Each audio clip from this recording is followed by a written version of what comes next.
With 88,000 people now evacuated and that number growing, there are tens of thousands of people who have driven away from their homes with nothing more than they could hastily fit in their cars.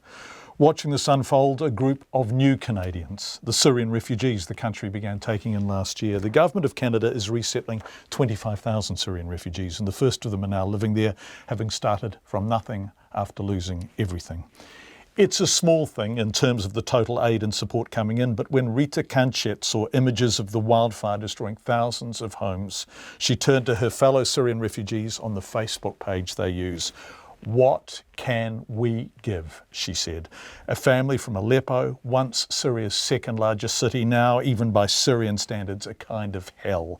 A family who lost everything they had, whose home was destroyed by a rocket, and who knows what it's like to have to run outside and get in your car and drive. Yeah, it's very hard. And when we heard about what happened for Fort McMurray, immediately I remember everything which we went through in Syria. Everything. It's not easy to lose everything. How did you lose everything in Syria? What happened to your home? Yeah, we lived in Aleppo.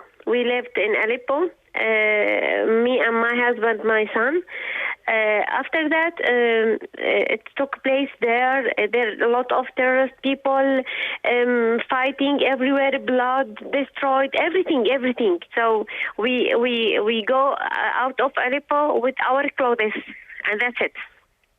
And so you know exactly what it is like to lose your home, to lose all your belongings. Yeah.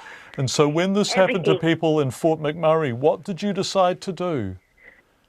When I heard about that, I think nobody all over the world can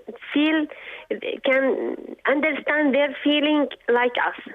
Because we pass through the same thing, the same suffering. It's not easy when you go out your home, which you spend all your life in it, which you collect all your items, dear items, clothes, your children toys, everything in this home.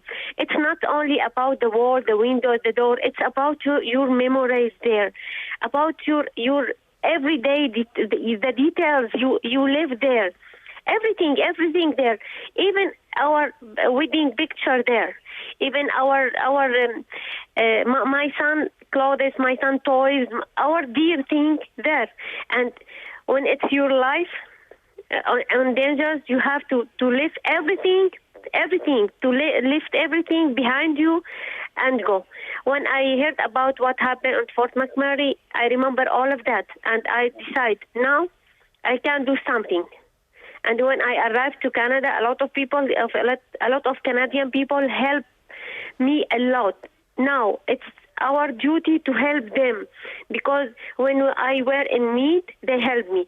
Now they need my help, so I have to do something. I post in the Facebook, we have to do something. We start to collect money from the Syrian refugees.